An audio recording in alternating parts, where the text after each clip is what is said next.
want to talk about the Houston Rockets Okay. because I don't know what to think about this team.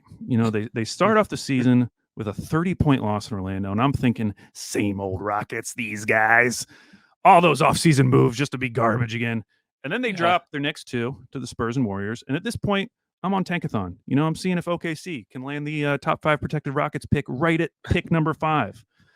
That's what I was doing. I was excited. But then they win their next 3, and I start to take a little notice because even though the opponents weren't great, it was Charlotte and then 2 wins over the Kings without De'Aaron Fox. All of those games were at home. I'm starting to notice that the underlying stats are really popping for Houston. But I say to myself, look at this upcoming schedule. It's brutal, starting with the Lakers game on Wednesday. Now the real Rockets will reveal themselves, and I can happily go back to clicking the button on Tankathon. But they win 128-94. They destroy the Lakers. Like, even Killed if them. you think that this schedule has been easy, like, they've been destroying these teams. So now I'm starting to Mhm. get a little intrigued because the numbers are starting to look insane. Are the Yeah. Houston Rockets sending early season signals that they've got more juice than I thought? Or is some of this smoke and mirrors? So today we are going to decide, Andrew. I'm going to go through some of these eye-popping stats with you. And then as a Okay. counterbalance, I'll bring up some things that may be boosting their numbers a little bit. Okay, so let's start with this. There are currently 4 teams who are top 10 in both offensive and defensive efficiency per Oh my cleaning the God. glass. It is Boston, Denver, Philly, and Houston. That's right, the Houston Rockets, winners of literally 59 games over the last 3 seasons, are currently the 8th ranked offense and 7th ranked defense. They have the Wow. 5th best point differential behind those 3 teams I mentioned and Minnesota. You dig in a little deeper, and the numbers are kind of shocking. The Rockets have the 2nd best half court offense in the league right now. Sometimes with young teams, you assume, oh, they're probably playing fast, getting out and running. They must be doing a lot of their damage in transition. No, not the case here. Houston is putting up 103.1 points per 100 possessions in the half court, which is about as good as Boston was in the half court last season when they won 57 games. And for comparison, this Houston team put up 90.7 points per 100 possessions in the half court last season, which was dead last in the league. It gets Wow. crazier, though. Their starting lineup, so Fred VanVleet, Jalen Green, Dylan Brooks, Jabari Smith, and Alperen Şengün, they played 240 possessions together so far, which is actually more than every other 5-man unit except for Denver starters, who they will pass soon because of Jamal Murray's Yep. injury. In those 240 possessions, the Rockets starting lineup has a plus 19.6 differential. Now, for some context, Denver's starting lineup last season was a plus 12.7. Now, it's obviously incredibly early in the season, but So Houston's early. starting Yeah. lineup has been killing teams. And what's been surprising to me is it's been on both ends. A couple weeks ago, I made a bold prediction that Houston would finish in the top half for defensive efficiency. A prediction that I was basing on the idea that everyone other than Jalen Green and Şengün should be solid defensively, and Ime Udoka is a good defensive coach. But the starting lineup, which includes those 2 players I was trying to ignore in my prediction, have held teams to 101.7 points per 100 possessions, which is an absurd number. Even for an 8-game stretch, it's absurd, especially Yep. considering who is involved. And I wanted to mention Şengün specifically because, he's gotten this reputation as a bad defender, someone you can target in the pick and roll. That hasn't been the case early on in the season. The Rockets have Mhm. been significantly better defensively when Şengün has been on the court. Kelly Yep. Iko had a nice write-up about Şengün's defense and how the team is both putting him in a position to succeed this year and also how he's feeding off of guys like Fred VanVleet and Dylan Brooks.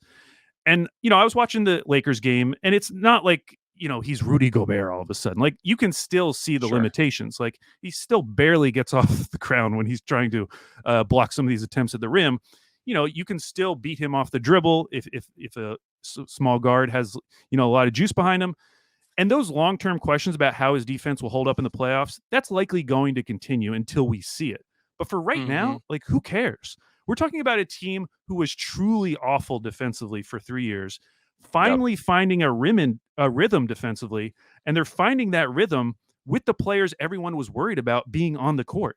That feels significant to me. Now, I did mention that there would be some counterbalance to this, and here it is. First off, the schedule. After Sunday's games, the Rockets will be tied with the Pacers for most home games played in the league so far. And that is Mhm. about to change. In the next 10 games, they have road games against the Clippers, 2 at the Lakers, the Nuggets, the Warriors, and the Mavs.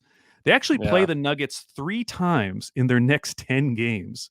And the other 2 Yikes. games are home games against New Orleans and Memphis. That is quite the stretch. All of those numbers I just mentioned, they're going to come back down to earth a little bit. The question is how much?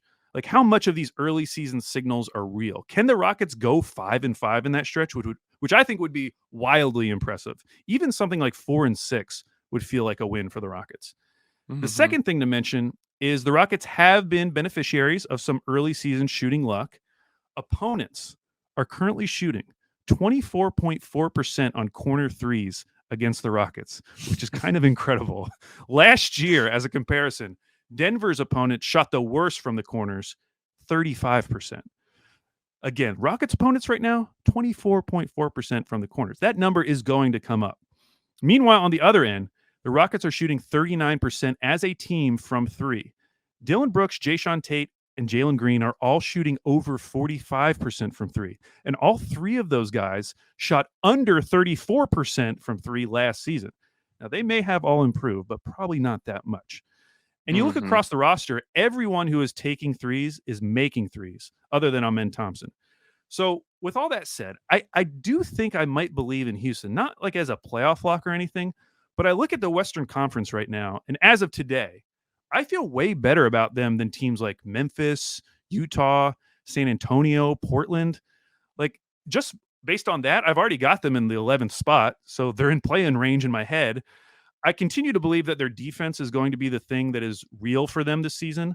Probably not probably, definitely not at the level their starting lineup is playing right now because it's ridiculous. But I do think they can be good. The shooting will likely regress at some point. But if they can come out of this season with a defensive identity and be in the play-in range, I think that would be a massive success given their last couple seasons. So, let's see how they fare in these next 10. We'll check back and see if the signals were real or if I was bamboozled by some early season smoke and mirrors. Yeah, another potentially positive thing for them is like Tari Eason's been dealing with an injury Yeah, to he's his leg. back. He had a stress reaction, so he's back, and I think he can contribute in a positive way to their defense. Offensively, he's kind of a wild card, but defensively, like he's a really nice player for them. So there's still some positive things to come. I think that they're somewhere in the middle of all of this. I think that they're obviously not top 10 in both offensive and defense, but just to make improvements. Like, can we just improve? I think that that's where they're at. Can they make steps toward, like you said, the play-in? And they don't have to make it. I think making it in the West is going to be really tough. The West is Like, just honestly, if they ridiculous. just come out of this season being able to have a functional defense with Jalen Green and Şengün in your starting lineup, Yeah. like that alone would be a huge win because then you feel more positive about them going forward. Yeah. Yeah. If they can win like 33 games or something like that and just have a functional defense where you feel that they can take steps forward and work in Amen Thompson a little bit more, then I think they're headed down the right path.